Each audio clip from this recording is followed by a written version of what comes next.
The coalition called it a routine capture, a small victory in a border skirmish no one important was supposed to remember. Human forces were new, underfunded, and still learning the etiquette of interstellar war. Their ships were lighter, their armor thinner, their doctrines outdated by centuries. When the patrol vessel was disabled and boarded, the alien command did not even raise their threat level. One human soldier survived the breach, wounded, isolated, and very much alive. That alone amused them. They brought him to a command station designed less for detention and more for demonstration. The chamber was clean, sterile, deliberately impersonal.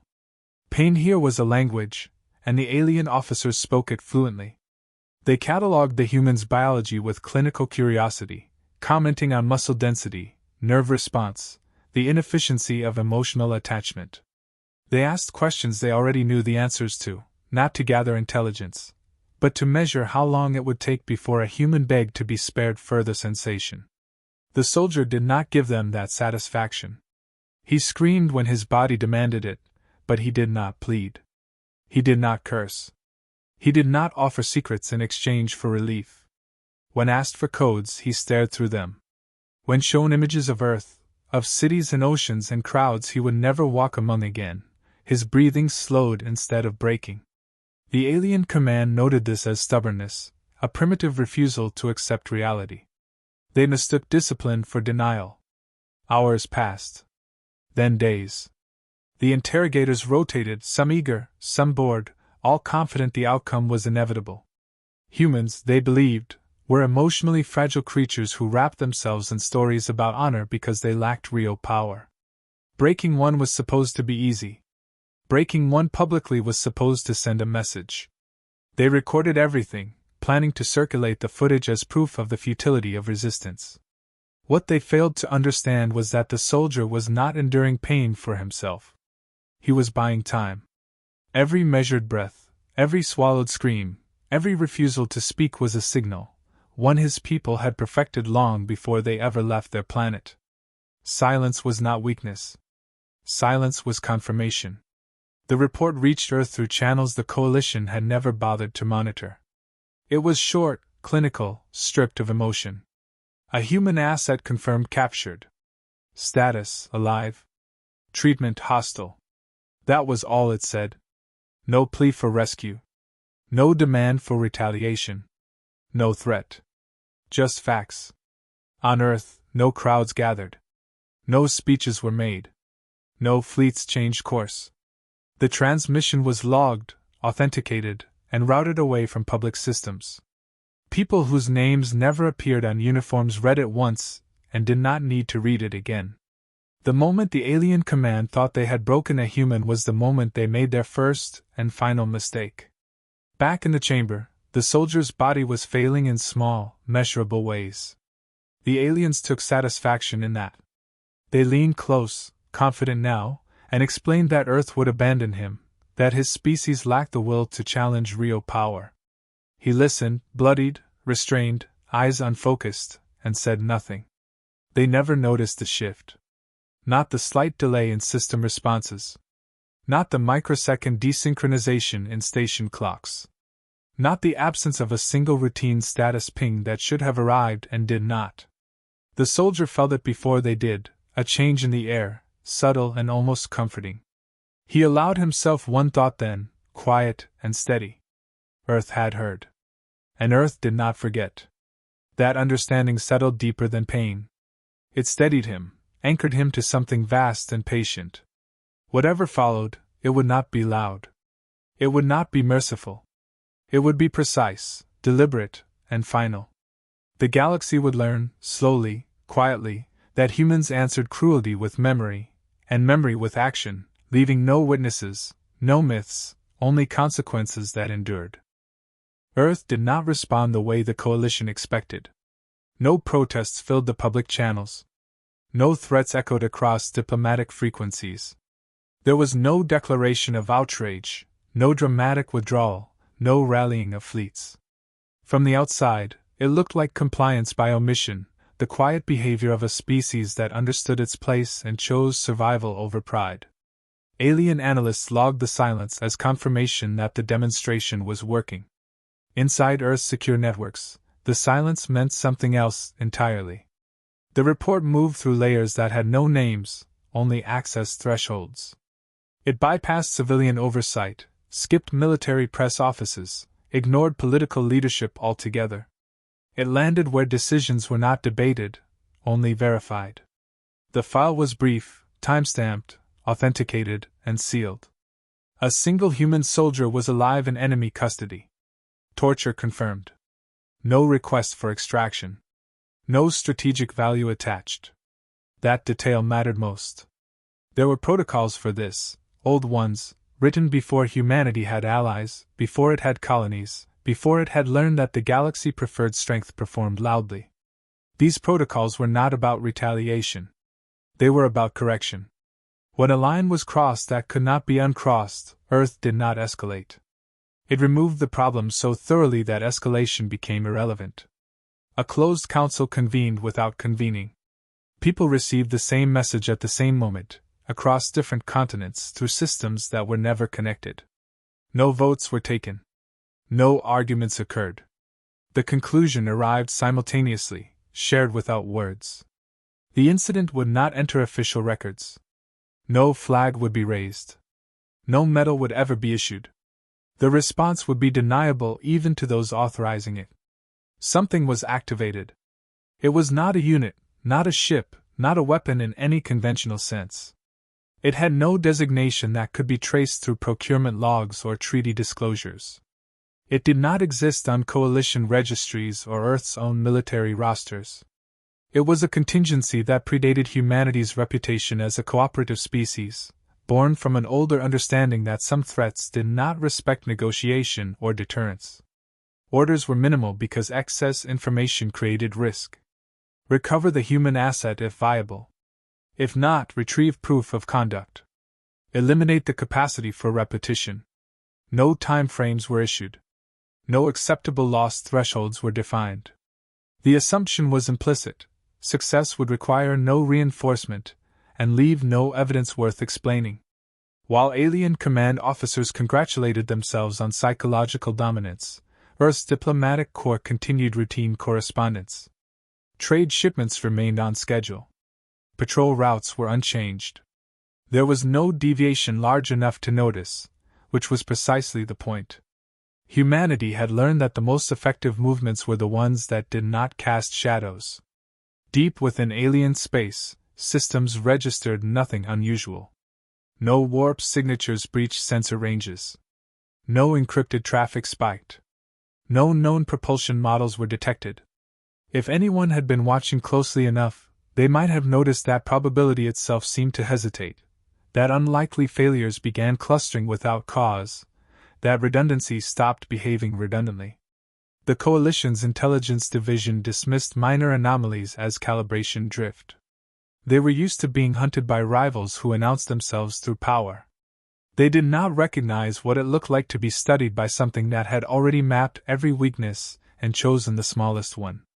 On Earth, the matter was considered resolved the moment the order was issued. There would be no follow-up meetings. No contingency reviews. The people who knew would return to their work and never reference it again. History would not record that a decision had been made, only that certain actors ceased to influence events. The soldier remained restrained, injured, and silent, unaware of details but certain of outcome. Earth had not sent negotiators. It had not demanded his release.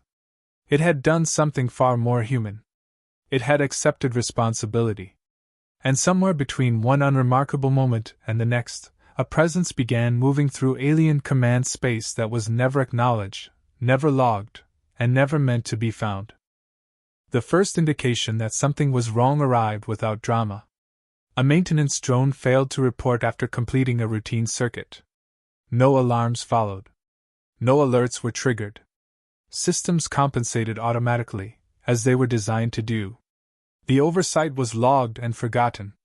Then a secondary relay desynced by a fraction too small to justify investigation. Then a guard missed a check-in window by 6 seconds and corrected it manually, irritated more than concerned. Patterns only exist when someone survives long enough to notice them. Within the command station, corridors remained lit, air recycled cleanly, power flows stable.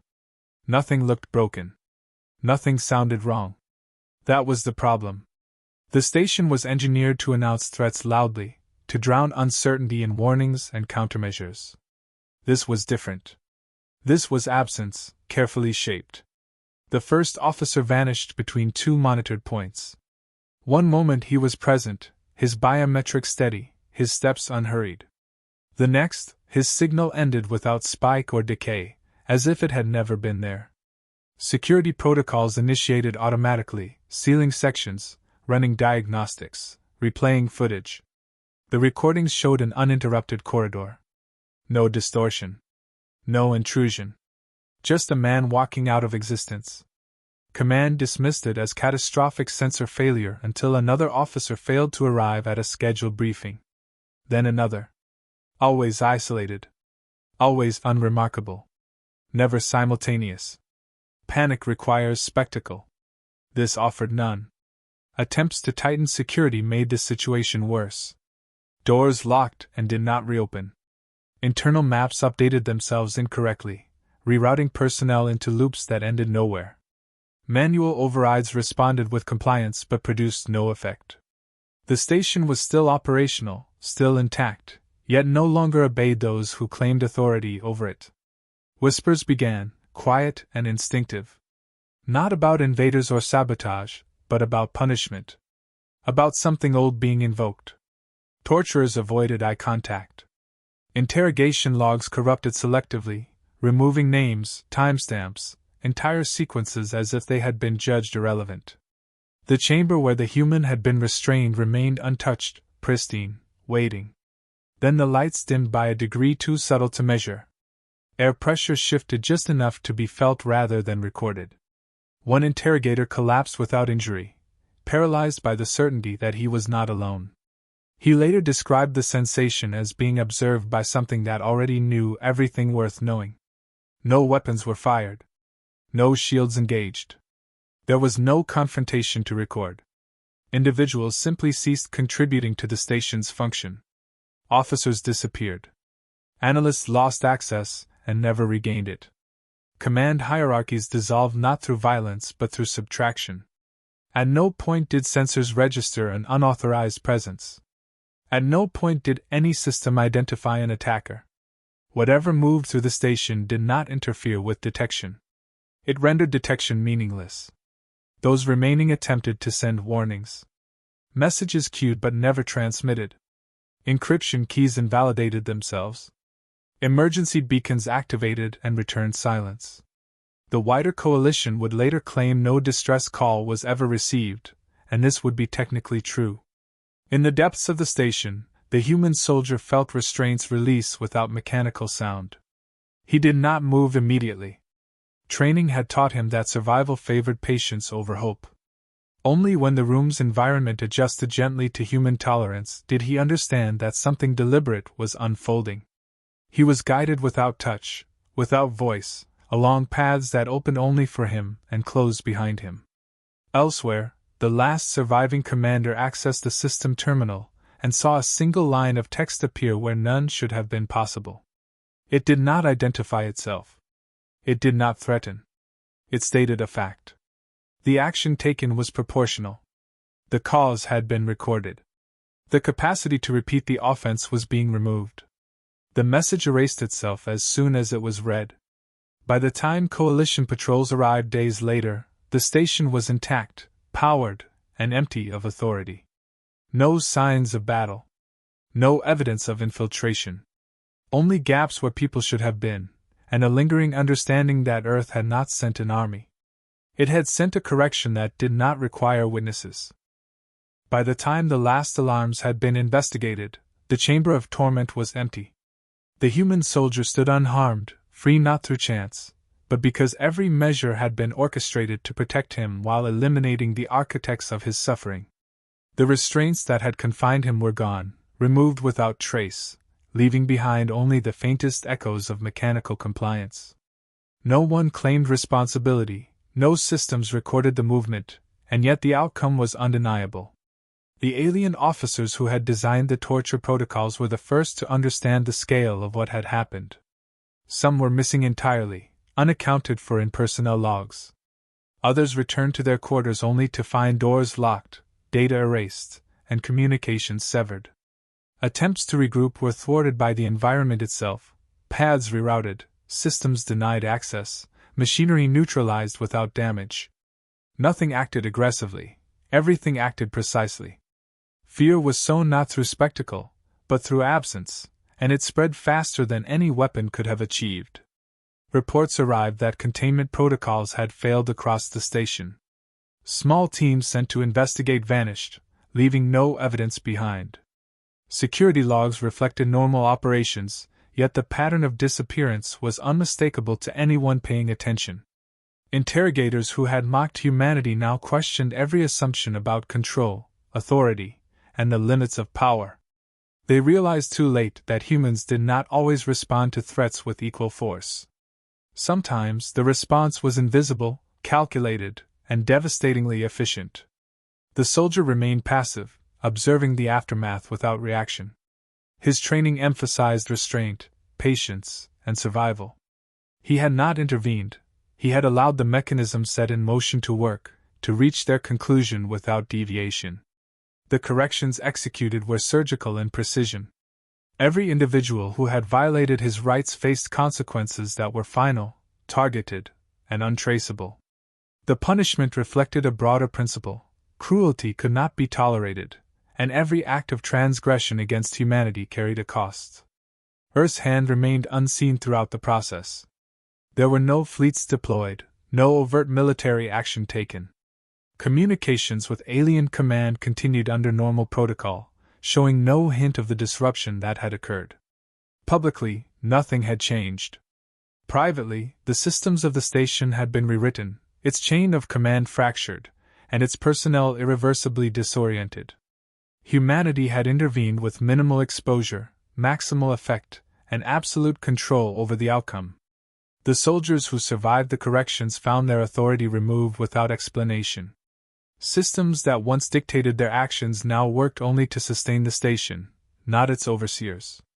The human presence that had been threatened was restored to autonomy without incident, and the evidence of alien cruelty was documented selectively, retained only in channels accessible to those capable of understanding and acting upon it.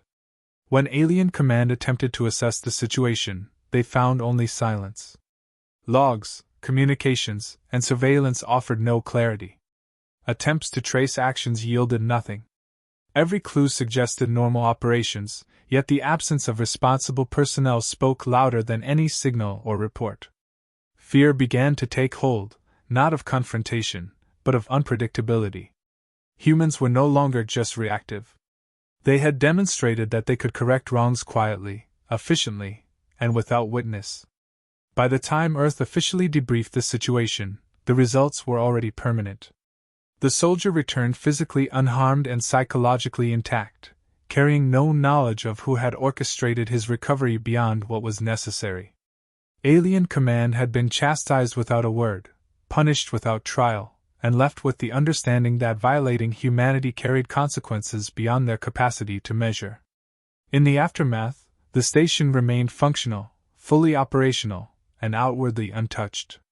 The Coalition's oversight detected nothing unusual. The human soldier was once again invisible in the eyes of the galaxy, yet the message had been delivered: cruelty could be challenged with subtlety, and humans were capable of responses that transcended raw force. Those who had inflicted suffering now understood that power did not guarantee impunity. Every action taken against humanity would be recorded, remembered, and if necessary, corrected with unwavering precision. The galaxy remembered quietly. No fleets were dispatched, no speeches made, no treaties amended in visible forums. Yet the ripple of what had occurred traveled farther than any announcement could have. Alien commanders, once confident in their dominance, found themselves second-guessing every routine decision, every display of authority over human personnel. Protocols changed without explanation. Measures intended to intimidate were abandoned. Humanity had sent a message without declaration, without fanfare, and the lesson was unforgettable. The coalition attempted to normalize operations. Reports were filed, metrics reviewed, and standard patrols resumed. Nothing indicated that the previous disruptions had ever occurred. Yet the internal culture of alien command shifted. Officers who had once treated humans as expendable now approached them with caution. Threats were weighed more carefully. Every act of cruelty against a human became a calculated risk rather than an assured advantage. Rumors circulated, whispered between ships and bases, about an unknown force that corrected violations without leaving evidence. These stories were dismissed publicly as superstition, but privately they influenced behavior more than fleets or weapons ever could. Humanity did not claim credit. There was no declaration of victory, no boast of skill or power. The soldier who had endured captivity returned to duty as if nothing extraordinary had occurred. Those who orchestrated the response remained anonymous, their actions invisible in every official ledger. The correction had been complete, absolute, and untraceable. The galaxy would never know how close the alien command had come to losing control, only that humans could enforce consequences beyond expectation. The psychological effect was as powerful as any physical demonstration. Alien commanders hesitated when interacting with humans, even in routine encounters. Training protocols were rewritten to account for the unknown. Fear became a silent companion in every decision involving human lives. No single fleet or weapon could impose the same restraint that humans now commanded through subtlety, patience, and principle. The galaxy learned that humans were not to be underestimated, that cruelty against them carried an unseen cost. Coalition intelligence attempted to model the events but found nothing conclusive. There were no new technologies, no recorded strikes, no anomalous readings in space logs. The corrections had left no signature, no precedent, and no obvious method. Analysts speculated endlessly. The humans had acted outside conventional understanding, combining timing, calculation, and a willingness to exploit gaps in logic that no other species could perceive. It became an unspoken doctrine: do not assume humanity is powerless, do not assume they will retaliate predictably, do not assume that cruelty goes unanswered. Earth itself made no statement. The soldiers' recovery was logged internally, but only as a routine operational note. Nothing revealed the precision of the response, the extent of the correction, or the systemic fear it had generated. Humanity had reinforced its reputation silently, demonstrating that the measure of a species was not in fleets or weapons, but in the capacity to act decisively, proportionally, and without unnecessary exposure. The galaxy's perception of humans shifted without visible alteration. Humans became a species whose patience was infinite, and whose response, when triggered, was inevitable. From that day onward, no human captured under similar circumstances was treated lightly. Alien torturers reconsidered every action before inflicting harm. Commanders who had once enjoyed impunity reconsidered their assumptions about authority and control. The ghost remained a rumor, a whispered warning across bases and fleets, but the effect was tangible. Humans were no longer just reactive participants in galactic conflicts. They had become a measure of restraint, a standard of consequence, and a force the galaxy could not ignore. The final understanding was simple and absolute: humanity does not need to announce its strength. It does not need to display its power. It only needs to act with precision when provoked, leaving the record sparse, the lesson clear, and the fear permanent. Those who crossed the line against humans would remember it quietly, never fully understanding how or why, only that the cost was unavoidable and the correction precise. The galaxy learned the hard truth: humans answer cruelty not with spectacle, but with inevitability, and nothing in the stars could erase that knowledge.